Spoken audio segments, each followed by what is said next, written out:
The goal of the Out of the Dark is to help educate students as well as the community on the dangers of drug use and the pitfalls of addiction. But today I want to take that a little bit further and talk to you about the importance of making good decisions, because all the problems that are associated with drugs and alcohol begin with just one decision, and that's the decision to use. In fact, the decisions that you make today, good or bad, can have a profound effect on your entire life. So I want to talk to you about the 6 most important decisions that you'll ever make. Decision number 1 is, what are you doing about your education? Are you taking it seriously, or are you just getting by with very little effort because you think you're too cool for school? Are you struggling with your work? Are you ashamed to ask for help? Are you afraid that your friends, your peers will think less of you or make fun of you because you're asking for help, or you're actually spending time to study? Speaking from experience, your education is of the utmost importance, because without a proper education, you will struggle your entire life with things like trying to compete for a better paying job. I've never in my life heard anyone say that they wish they had spent less time studying at school. But I've heard countless people say that they wish they had spent more time studying in school and actually applying themselves. Because trust me, it does make a huge difference in your life. So make the decision today to buckle down and learn good study habits so you can make the most out of your education. Decision number 2 is your friends. Someone once gave me a bit of advice that I didn't fully understand at the time. It took me a little while to really figure it out for it to sink in. But they told me that you become who you surround yourself with. By that I mean, if you surround yourself with people who are not motivated, they're lazy, they're dependent upon others, they drink alcohol, do drugs, they constantly get in trouble, so will you. In contrast, if you surround yourself with people who are highly motivated, career-oriented, and hard workers, you too will become that way, because you'll pick up on those healthy habits. The friends that you spend your time with help define who you are. Choose them wisely, because I promise you, once you graduate from high school, very few of these people around you today, if any, will be in your life. So why risk your future just to fit in and be cool? All right, decision number 3 is your parents. Do you get along with your parents? Are you constantly ignoring their advice and not following their rules? Because whether you realize it or not, your relationship with your parents can give you a glimpse of how you will relate to your future employers. A bad relationship and a lack of respect for your parents can form an unhealthy relationship with all authority figures, which can lead to problems like keeping a job. It can also have an effect on how you relate to your future spouse, and even how you will deal with your own kids. Now, I realize that not all parents will qualify for Parent of the Year, because parenting is a tough job. And it's not easy, but I guarantee you one thing for sure. We've been there, done that. So most of the time, we do know what we're talking about. I promise you, if you decide to work with your parents instead of against them, you will see improvements in all areas of your life. Decision number 4, dating and sex. When it comes to dating, choose your significant other wisely, because they will have a great impact on your life as well. Do they complement you or create drama in your life? Are they helping you become a better person? If a person really cares about you, then they will want nothing but the best for you, and will help do whatever is possible in order to make that happen. And you will gladly do the same for them. Don't rush into a relationship just to be with someone. In reality, finding your soulmate in junior high and senior high is about as likely as you hitting the lottery. As for sex, I can promise you that each and every one of you, that none of you are ready for the consequences and the impact that sex can have in your life.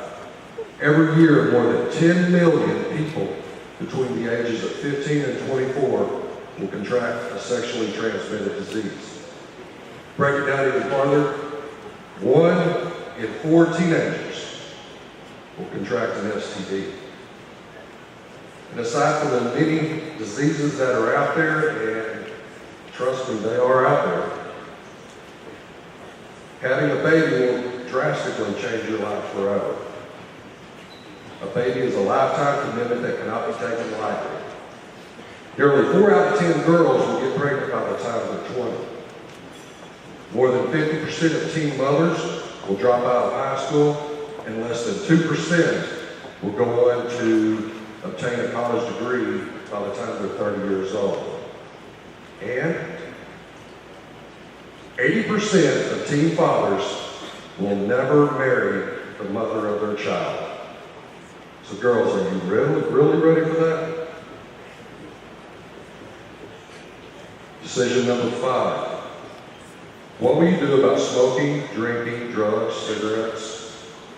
Because all those are drugs, because they all have a chemical makeup that make them addictive. So a few moments of intoxication is not worth a lifetime of pain and suffering that drug abuse and addiction can inflict on your life and on the life of your loved ones. So surround yourself with those that have made the decision to remain drug-free, like those in the Out of the Dark School chapter.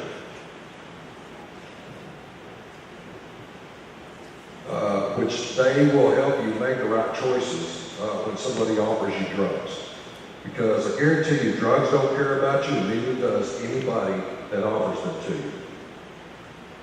Now, decision number 6 is probably the most important one, because if you get it right, then it will take care of all the other decisions.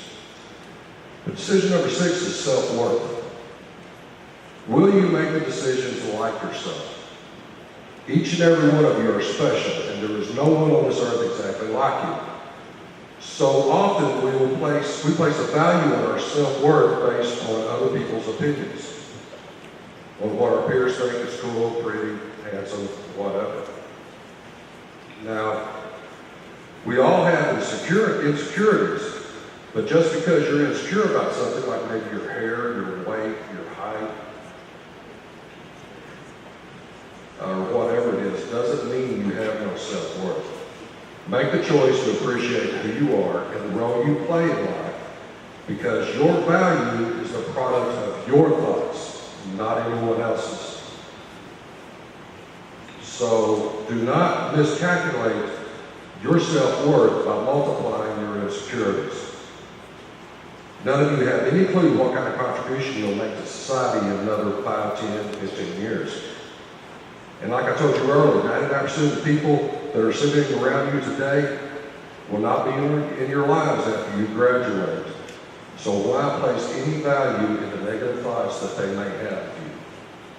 Do not pay attention to any of the haters that are trying to bring you down, because they're just battling their own insecurities. Make the choice today to believe in yourself and your abilities. Because as long as you believe in yourself, nothing can stop you, and your life will be full of great possibilities. Thank you for letting me be here.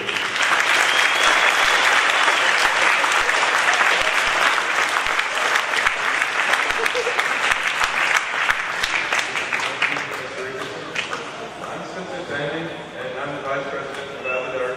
And this week has been about a healthy me is drug-free. So can you please help me introduce Dr. Clemens, who's going to talk to us for a little bit about the harms drugs can do to our bodies. All right.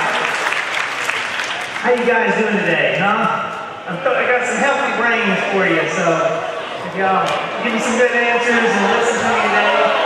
So I got some more coming later.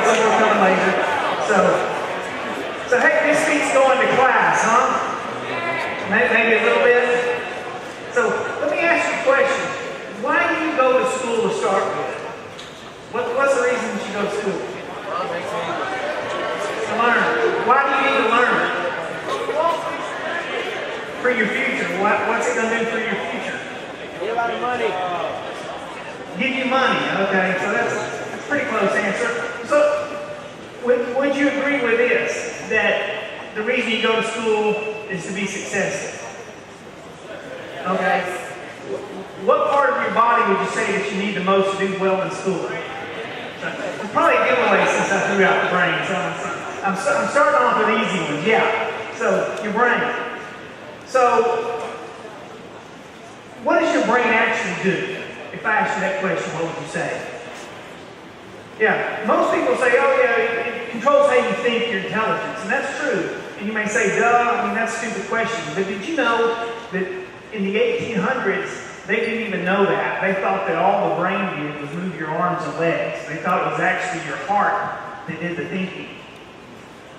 But the brain also does some things you may not realize. Did you know that your brain controls your emotions, your feelings?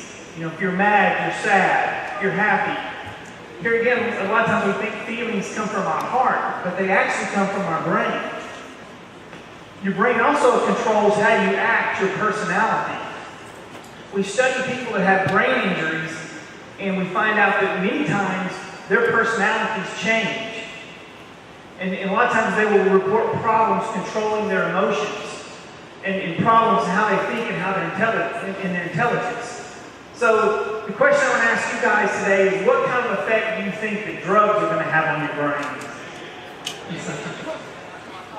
Well, that's true. And what actually, I'm going to show you a brain scan here. Which one do you think is the drug brain? The one on the right or the left? I think we've got some brain damaged people out here, huh? That's my check. You know, if you can't, actually, it doesn't take a brain scientist to figure out. You know, this right here is a healthy brain. This right here is a drug brain. And what you're looking at, these are actual brain scans that look at the blood flow in your brain. And so what I say is, you know, what you do day to day, you're either hurting or helping your brain. So what would be the things you do that would hurt your brain? Yeah. You got somebody out there that's right on the drug. And I know that you guys know that because that's what this assembly is about. What would be some other things that you can think of that would hurt your brain? Football. Football can, yeah. Concussions, yeah. But Valley View is the one hurting other people's brains, right? It's the other team's brains. Yeah. What else could hurt your brain? Car accidents, yes. And that actually might help your brain. What else? What? I heard something say head. Yeah, get hit in the head. But what about your diet? You know, your diet actually has an effect on your brain. Exercise. Physical exercise and mental exercise. So, I want to show you the brain of an alcoholic. I don't know how many of y'all can see, but if you can get to where you can see this screen, this is actually the brain of an alcoholic right here.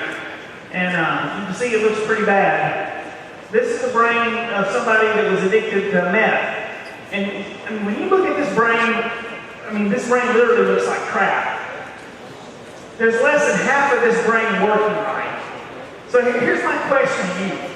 How successful do you think this person is going to be? How well do you think they're going to do in school? Actually, the guy that this scan comes from is actually in prison. And he got caught stealing from Target. He actually worked at a Target, got fired, but took his Target uniform, this was in Texas, and started going into other Targets and just carrying stuff out. And of course, he got caught very quickly. But here again, what idiot does that kind of stuff? It just goes to show you he's not dealing with a full deck. And it makes sense when you look at his brain why he's making stupid decisions like that. So, we talk about drugs can affect your brain. We also know that drugs can affect your looks as well. How many of you have heard of the show Extreme Makeover? You know, it's where they take somebody that's kind of normal looking and they make them, you know, they doll them up and make them look real good.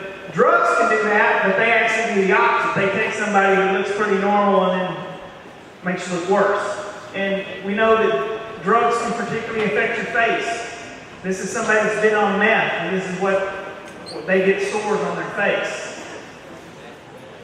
This is what meth can do to your mouth. You can lose your teeth.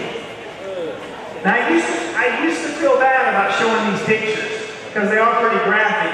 But then, actually last night I was flipping through the channels on television, and it's Halloween and saw the different shows that were on, movies, and hey, there's worse stuff on TV than this. And I'm not trying to scare you, I'm not trying to shock you, but this is just real life stuff. I'm just trying to let you know, hey, this is some of the stuff that drugs can do to you.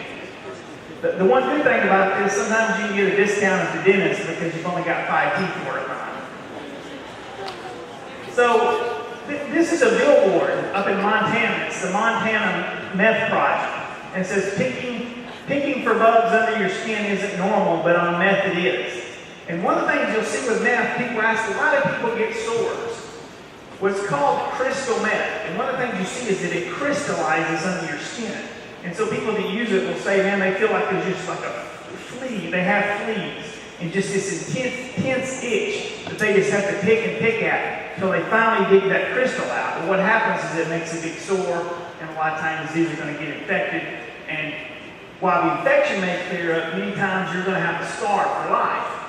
But on this billboard where it says the Montana Project, down on the right-hand side it says meth, not even once. Anybody know what that means? Yes. Right. Meth is powerful enough that some people can use it one time and actually get addicted to it. So it's saying don't even mess around and don't even try it.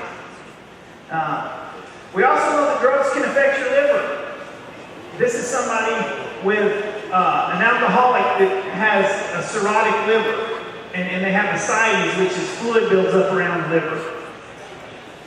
The only thing that's going to keep this person alive is a liver transplant. The problem is the waiting list for a liver transplant in Arkansas is about 2 years, and you usually have to be clean for about 6 months before they'll even put you on the list. In fact, a friend of mine who lives down in Lynn just had a daughter in her 20s who died of a cirrhotic liver, and she was on the list waiting but didn't make it. A lot of people don't make it. So we see what drugs can do to your skin. This is one of the risks of IV drugs, because when you use IV drugs, there's impurities that are in the drugs, particularly heroin, people that shoot heroin. And they can cause infections in your skin. So here again, this is going to take a skin graft to fix this. So here again, I'm not doing these to scare you. I'm just showing you what can happen. In fact, I went to a conference in California a few years ago, and they did a deal that they would take what you look like at that time, and they'll project if you use meth, what it would do to you, what you would look like, and they do it for you. This is what they came up with me, what it would look like. So that was a good thing why I decided I wasn't going to use meth on that. And I always say, what about smoking cigarettes? People ask me that a lot. What does it do? And this is the lungs of it. If you look at the one on the left here, the pink lungs, that's somebody who doesn't smoke. The dark one is a smoker. You've got a lot of tar in your lungs. One of the main things it does is you think about your lungs, they're elastic. So when you breathe in, they spread. When you breathe out, they close. One of the things that you'll see when these tar lungs, it loses its elasticity. So here again, you're going to have a hard time getting your breath. A black lung like this is going to be at risk for cancer as well. This is the brain, 3 years of marijuana use. How would you say this brain looks? Good, bad? It doesn't look too good. The reason I put this brain up here is because I have a lot of students say stuff to me and they'll say, oh, marijuana won't hurt you. It's not addictive. People say, you know what? It's a plant. God made it. It's natural. So it's good for you. You know, my answer to that is God made rattlesnakes too, right? You're not going to mess with them. At least I hope not. There may be some of these guys that don't do that. But marijuana can definitely affect your brain. And one of the things we know about marijuana is it particularly affects a brain that's still maturing, or still what we call in the formative years. So in other words, all you guys in here, all you guys and girls, your brains are still what we call in the formative years. In other words, your brain doesn't quit maturing until about your mid-20s. It's the last organ that we have that matures. So what that means is that if if I use marijuana and you use marijuana, it's going to hurt your brain worse than it's going to hurt mine because mine's already mature. Now, when you think about your body getting mature, you start out, you're small, you're short, and you grow. Well, your brain matures, but it doesn't get much bigger in size. I mean, your head grows a little bit, but not that much. The way your brain matures is a form, it's called myelinating. And basically what that is, I say, if you think of a brain cell like an electric wire, and think of myelin, like if you look at the electric wires outside, there's a rubber coating over those lines. And if you didn't have that rubber coating, the lines wouldn't work, the electric lines wouldn't work very well. Same thing with your brain. Myelin is a fatty covering that goes over those nerves. Once a brain cell becomes mature, it works much more efficiently than an immature brain cell. So basically, you're born, your brain is not myelinated at all. And then as you get older, it starts myelinating from the center to the outside. So the last part that's myelinated is the very front part of your brain, called the prefrontal cortex, and the very back part of your brain. What we know is that using marijuana in frequent use, can mess up that myelinating process. We really don't know how it does it yet, but we do know that it does it. So it basically can stunt the growth of the brain, is what we're saying now. Now, I talked about those two areas of the brain, and unfortunately, those two areas that mature last are the two areas that drugs affect the most. The first one's called the prefrontal cortex. The prefrontal cortex is the front third of your brain. And this is the part of the brain that separates us from animals. There are other animals that have bigger brains than us, elephants, whales, but no animal has near the amount of prefrontal cortex that we have. I said it's 1/3 of our brain. Anybody know what animal is the closest to us? It's not a dolphin. It's actually a monkey, yes. A monkey has about half the prefrontal cortex we do. Now, prefrontal cortex, what does it actually do? Well, it's the part of the brain that lets you be able to focus, to be organized, to be able to sit there and read a book and absorb what you're reading. It's the part that helps you control impulses. You know, a friend makes you mad, you have the impulse to punch them. But, you know, your prefrontal cortex says, hang on, you better not do that, you're going to get in trouble. Or, you know, you have the urge to tell a teacher what you think about it, and your prefrontal cortex says, no, you better not do that. It's also the part of the brain that lets us abstract think, to be able to have reason. And it also plays a big role in our mood as well. So how successful are you going to be in life if this part of your brain's not working very well? Not very. Remember the guy I showed earlier on meth that I said was in prison? He had about half his prefrontal cortex working. So he had about the equivalent that you do see on a monkey or an ape working. And here again, that's why you think about his judgments. So you think about this. You make a poor judgment of using drugs, and then drugs start damaging that part of the brain that lets you make judgments. The other part of the brain you see is your cerebellum, and this is the very back part of the brain. Your cerebellum is kind of your brain's processor. So think of your brain like a computer. It's a very fast computer, so if I say to you, hey, what day is it? You say, oh, it's Friday. You don't have to think about it in just a second. But somebody with slow processing, you say, what day is it? They have to sit there and think, okay, it's not Sunday, tomorrow, Saturday, oh, it's Friday. They're slow. And a lot of times you'll see people that are burned out, what we call them burned out in drugs, they've even to the point where their speech is slowed and slurred. And also you see coordination. This part of the brain is coordination. Why do you need coordination? So, right, you actually have to walk, not fall. But more than that, think about sports. How good are you going to be in sports if you don't have any coordination? Not very. But one of the main things we see is, and I know there's a lot of people in there that say, well, I don't care because I don't play sports. But I would say most of you drive. You need coordination a lot for driving. And here again, you burn out this part of the brain, you're going to have problems with even doing simple things like driving. And we also know that marijuana does affect this part of the brain. Like if you smoke a joint, you can do a scan of the cerebellum and find that its activity is a lot lower than when there's no marijuana in your system. And I want to tell you a story of one of my best friends in Dallas. His name is John Patton. and he played college football down in Texas. He got his knee injured during the year, so his year for playing football was finished. Some friends he hung out with in his fraternity, they smoked marijuana, and they said, hey, if you use it, it'll help the pain in your knee. It'll help you with that. So for about a month, he used it about 3 or 4 times a week. Went to a party with some people. They were smoking marijuana. He was driving on his way home. He was less than a mile from his house. He ran a stop sign, T-boned a car, and hit another college student, and he killed him. And it was actually a student that he knew, that he was friends with their family. So anyway, he spent 4 years in prison for that. He got lucky. The prosecutor wanted 15, but the family of the boy that was deceased knew him, so they told the judge, hey, we don't want to run his life, but he does need to pay for what he did. Well, John's doing well today. You guys know what an interventionist is? You ever seen the show Intervention? He's actually now one of the top interventionists in the country. And he's going to young people, helping them get off alcohol and drugs. But he says, hey, because of that decision, I wasted 4 years of my life. I mean, he was a good guy, he just made a bad decision. Why are we here talking to y'all today? Why is this the point that we pulled you out of class and made you miss class to talk about this?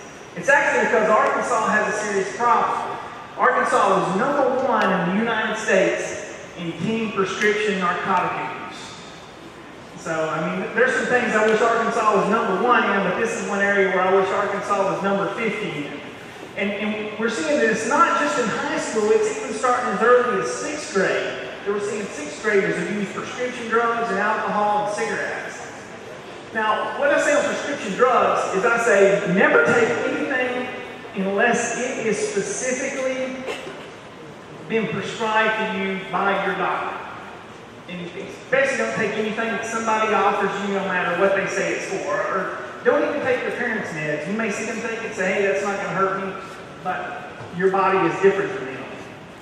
Another friend I want to tell you about of mine is Jeremy. And I met him when I lived in California. I was on the board of a brain injury organization. That's how I got to know him. But Jeremy graduated, right after he graduated high school, he and some friends went to Huntington Beach. They were surfers. They rented a hotel room. They were surfing during the day. That night, there's some bars and clubs that are on the pier in Huntington Beach. They went to one of the bars, were hanging out. He had hit his head on the surfboard that day and had a bad headache and was saying something about it. There was some other guys, surfer guys there. One of them said, here, take 2 of these. They're gonna, they'll get rid of your headache completely, man. You won't have a headache for 3 or 4 days. So he took 2, and about 30 minutes later, he said, man, these didn't do anything. So he said, well, here, take 2 more. I've got 2 more. So he took 2 more. And he said, the next thing he remembers was he was sitting on the couch and he started feeling kind of woozy and dizzy. And then his friend said, hey, man, let's go. We're leaving. And he said he went to get up and he couldn't get his legs to move. They just wouldn't move at all. And he told his friend, said, I can't get up. And they said, well, you just sit there and hang out and we're going to leave, but we'll come back and get you. So you can imagine how they came back and got him, right? He said the next thing he remembers were that the lights came on in the place and they said, it's 2 o'clock in the morning, we're closed, you can't stay here, you've got to leave. He was able to get that up at that time, but he said he was dizzy, he didn't really know where he was, and he started trying to go back to the hotel. When he had to cross Pacific Coast Highway, a busy road. Somehow he walked across it, he wasn't anywhere near a crosswalk or where the lights were. Anyway, he got hit by a car. The next thing he remembers, he woke up in the hospital and it was about 6 weeks later he'd been in a coma. And today, he has some brain damage, but he's in a wheelchair. And he's going to be in a wheelchair for the rest of his life. I mean, he's coped with it, but it's a sad deal. But the point I want to make on this is you don't have to be addicted to drugs for drugs to hurt you. If you look at Jeremy and John, neither one of them were what I would consider addicted. But because of bad decisions, they're going to live with what drugs did in their life. So we say, hey, what's the best way to never get addicted? And I'm sure y'all know the answer. never used in the first place. And here again, the thing I want to say to you though is nobody gets up and says, hey man, I think I'm going to become a crackhead today, or I think I'm going to become a doper. It just kind of happens gradually. There's kind of stages. We have experimenters, and they say, hey, I'm just going to try it once, or just see what it's like. And we have people that I call users. And they can say, well, I'll use it if I go to a party or if I'm hanging out. And then it gets to the point where, there's abusers. You start to see as having some negative consequences in their life. And then there's what I call the addicts. And by the time you get to be an addict, here's the deal. You're not using it because it makes you feel good. You're using it because you feel like crap without it. And I can tell you, as somebody that's been an addict and in recovery myself, it's what you call negative reinforcement, if you remember that from science.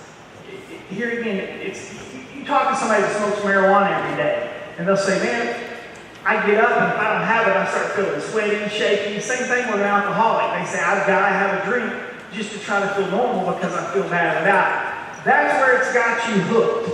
And now, is everybody that uses going to become an addict? So what would you say is the percent chance if you start using, you're going to become an addict? 37. I heard 30, I heard 40, 18, 50. It's actually about 10%. Anybody know who this is in the picture? Yeah, Eminem. And he's been to rehab a couple times, and he's talked openly. One thing he said is he never thought he would get addicted. And here again, that's the thing I realized. And I've dealt with a lot of people that have been addicted, and everybody always thinks it's going to be them. It's going to be the other 9 people. I mean, they're going to be one of the 9 people that doesn't get addicted. Now, if I had 10 people and we lined up here and all drank their first beer, how could you tell which one will become the alcoholic? Huh? One that asks for the second one, is that what you said? The one that drinks it the fastest? You really can't. You really can't tell for sure. There's some clues.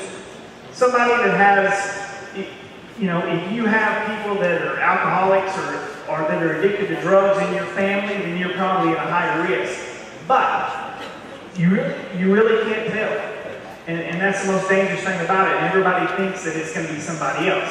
But like I said, you don't have to be all the way to an addict for it to cause some very negative consequences in your life.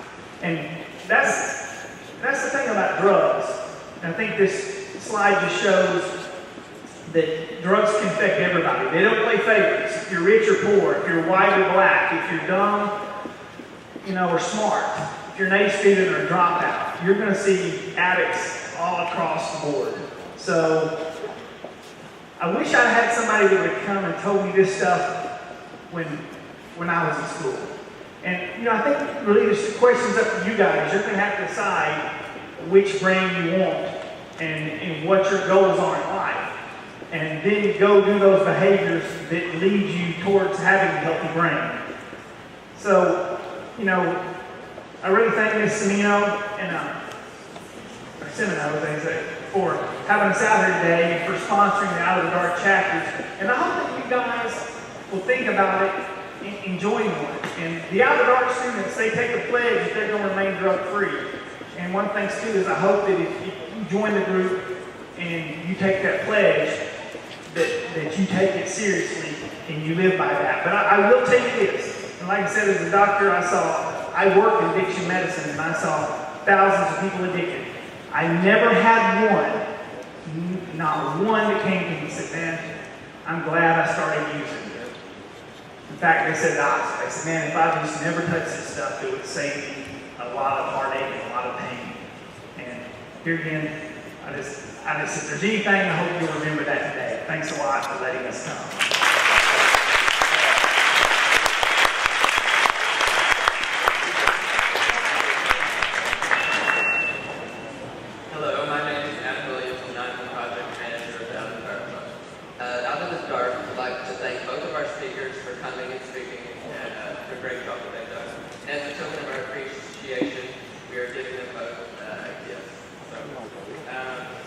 Now Out of the Dark will be performing its skit, which is entitled Who Will Come to Her Rescue.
over those. I'm so proud of them.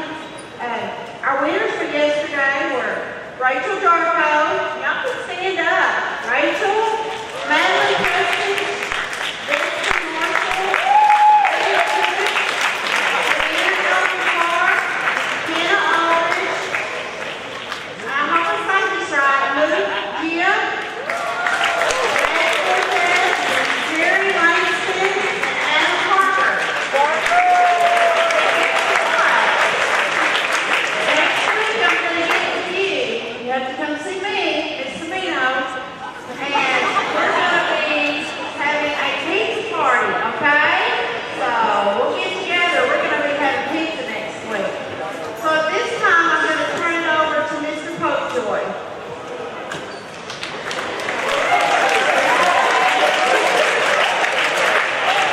All right, at this time, out of the dark members may go up to Mr. Rushing's room to prepare for the last part of this. You know, one thing, I always kind of have this last little bit of any assembly, and I never really know exactly what to say, especially at this assembly. But it's one of those things that I know many of you that sit out there, believe it or not, every teacher that's here, everybody that spoke today has been in the same seat that you're seated in.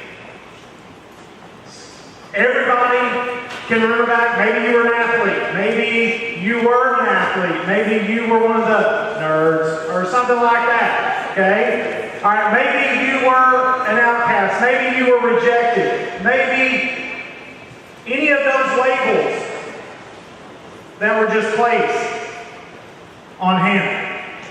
And it's something that I want you to think about, because most of us will not deal with that anytime here.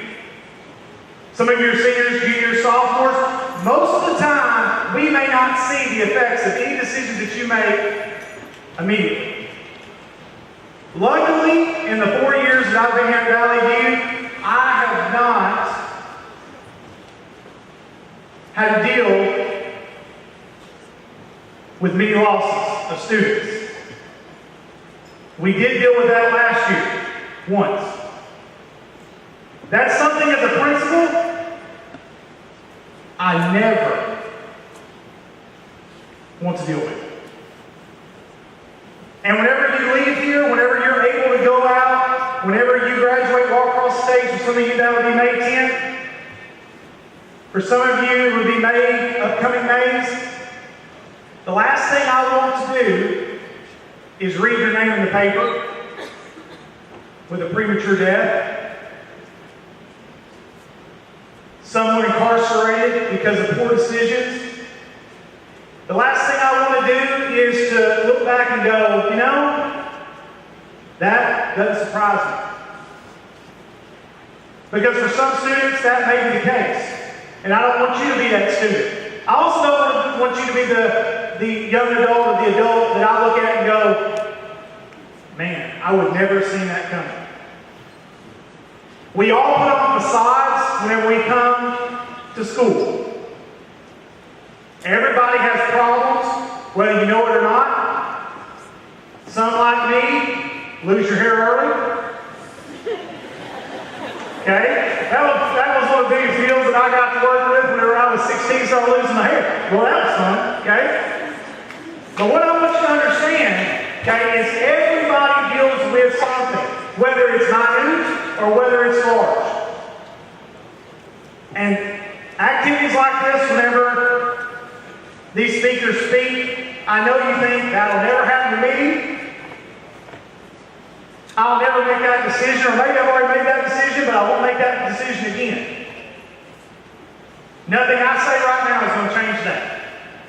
But the people you surround yourself with, the parents you choose to listen to every once in a while, they have your best interest at heart. Surround yourself with people that care about you,